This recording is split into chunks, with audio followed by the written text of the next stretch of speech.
Okay, this video is going to be about the importance of influences in a werewolf game.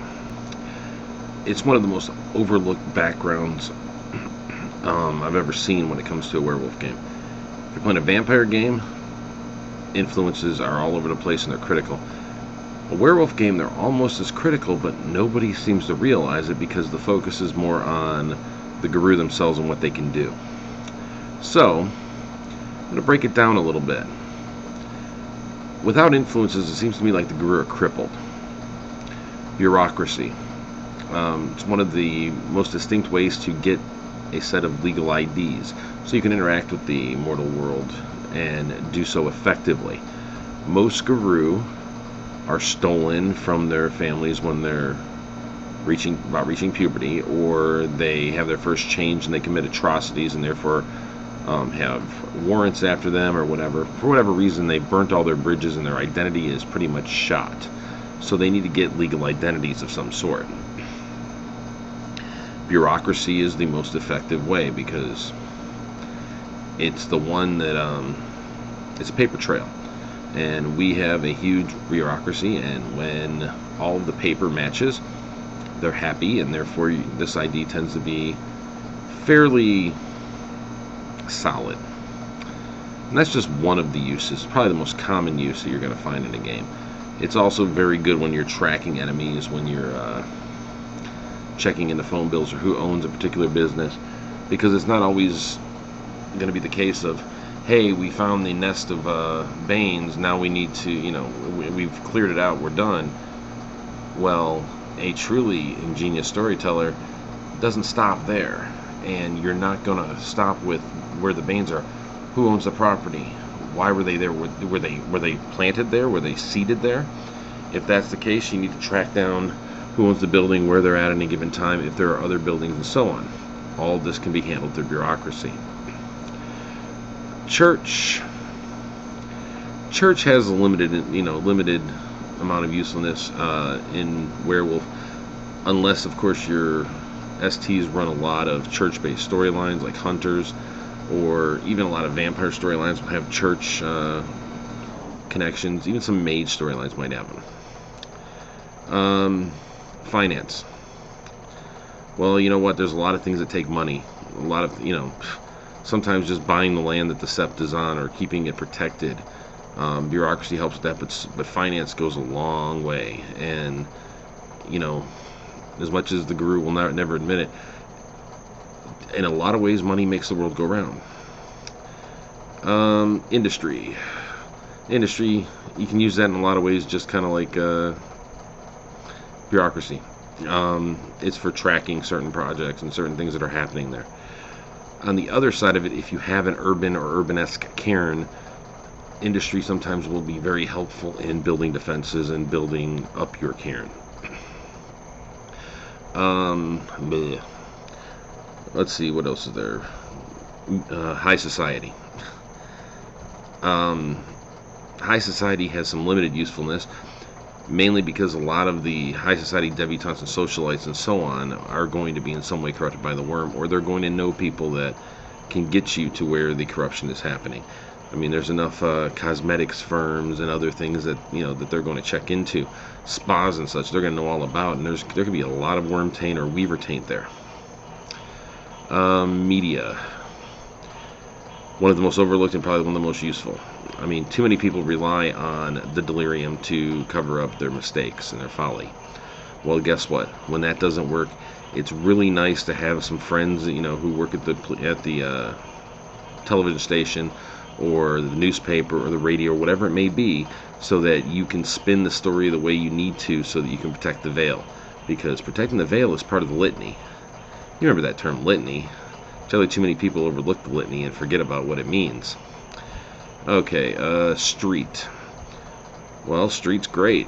You find out all kinds of information about leeches, about where the worm's at any given time. You can get access to some minor weapons if you need it. Whatever it may be. The brother influence of that is going to probably be Underworld. Underworld, same difference.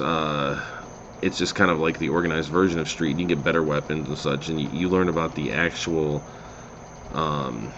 organizational version of crime and what they know about it. So you might not necessarily know about that little street crook that just tends to do breaking an entry that you might have to track down to find that lost Garou fetish that he stole from a safe somewhere. With Underworld, you're going to be looking more for serial arsonists that they've put on their payroll before, or who's pulling the strings on a particular set of crimes or particular set of extortion that might be affecting a kinfolk. Police. Police is very useful. Well, Garou and their kinfolk tend to get in trouble quite a bit, so having some police ready to pull the ties and look the other way or not be in an area when you need to be there is very useful. Legal.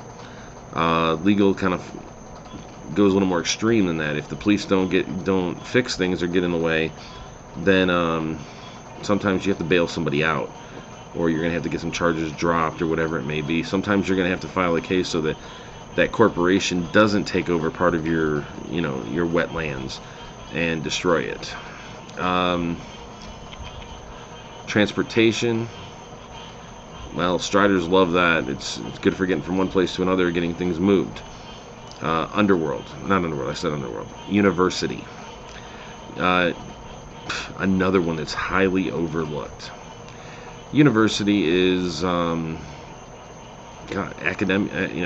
academia. It's one of the best things in the world. You can find access to obscure abilities and lores and such that you might not have. You can find information on ancient mythos that perhaps you're encountering something from. We ran a storyline about a creature they called the Glass Man that was tied to an ancient Mayan tomb, and they used University to try to uncover some of the information from the past that would actually lead them to it. The only one I didn't say it is a cult, and a cult's kind of obvious. A lot of things that happen are occult. There's a lot of supernaturals that the Garou deal with, and cult type wackos, and the occult people tend to know all about these. I think I just covered all of the mainstream type ones. Politics. That's the only one I always forget politics.